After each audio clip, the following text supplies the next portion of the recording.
জুলাই গণঅভ্যুত্থানের প্রেক্ষাপট ও আগামীর বাংলাদেশের রূপরেখার লিখিত দলিলের দাবিতে যখন সোচ্চার বৈষম্য বিরোধী ছাত্র আন্দোলন ও জাতীয় নাগরিক কমিটি, তখন বিগত ১৬ বছরের দমনপীড়নের ইতিহাস ঘোষণাপত্রে তুলে ধরার দাবি জানায় রাজনৈতিক দলগুলো। এমন প্রেক্ষাপটে গণঅভ্যুত্থানে অংশ নেওয়া সকল পক্ষের চাহিদার আলোকে ঘোষণাপত্র তৈরিতে কাজ করছে অন্তর্বর্তী সরকার। আমরা আজকে ক্যাবিনেট মিটিং এর বৃহস্পতিবার রাজধানীর ফরেন সার্ভিস একাডেমিতে আয়োজিত সংবাদ সম্মেলনে উপদেষ্টা মাহফুজ আলম বলেন, জুলাই ঘোষণাপত্র নিয়ে সবার ঐকমত্য আছে, তবে আগামীর রাষ্ট্র পরিচালনার আকাঙ্ক্ষা নিয়ে কোনো মতভেদ থাকলে তা আলোচনার ভিত্তিতে নির্ধারণ হবে।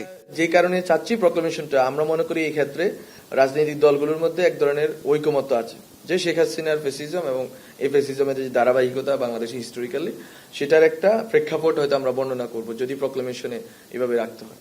এই রাষ্ট্রটা কিভাবে চালিত হবে এখন এই গণঅভ্যুত্থানের গভর্নমেন্ট, সেসব বিষয়ে আমরা মনে করি কয়েকটা বিষয় হয়তো কন্টেনশাস পয়েন্ট থাকতে পারে, বিতর্ক থাকতে পারে, অথবা ওইটা আরো মোর কনসালটেশন দরকার হতে পারে, সেই ক্ষেত্রে আমরা কনসালটেশন করব। চলতি মাসে সংস্কার কমিশনগুলোর দেয়া রিপোর্টের ভিত্তিতে রাজনৈতিক দলগুলোর সাথে আলোচনার পর সংস্কারের পরিধির আলোকেই আগামীর নির্বাচনের তারিখ স্পষ্ট হবে বলেও জানান এই উপদেষ্টা। স্থানীয় সরকার নির্বাচনের প্রস্তুতির কথাও জানান তিনি। শিক্ষার্থীদের দাবি 15 জানুয়ারি ছিল, কিন্তু সরকার যে জায়গাটি চাচ্ছে যে সবার সাথে যেহেতু কথা বলতে হবে, সরকার হয়তো কিছু সময় বৃদ্ধি হতে পারে, কিন্তু এটা দেরি হবে না, খুব বেশি দেরি হবে না, হয়তো তাদের সময়সীমার কয়েকদিনের মধ্যেই এটা হয়ে যাবে। এবং এটা আমরা আশা করি যে এটা যদি ওয়াইডার কনসালটেশনের ভিতরে 15 জানুয়ারি হয়, 15 জানুয়ারি হতে পারে, কিন্তু সরকার যেটা চাচ্ছে যে সব পক্ষগুলোর সাথেই কনসেনসাসের ভিত্তিতে করুক। এ সময় প্রধান উপদেষ্টার প্রেস সচিব বলেন, আগামী ফেব্রুয়ারিতে সকল বই হাতে পাবেন শিক্ষার্থীরা। বিগত শাসনামলে বছরের শুরুতে বই উৎসব হলেও সকল বই পেতে কয়েক মাস সময় লাগতো বলে জানান তিনি।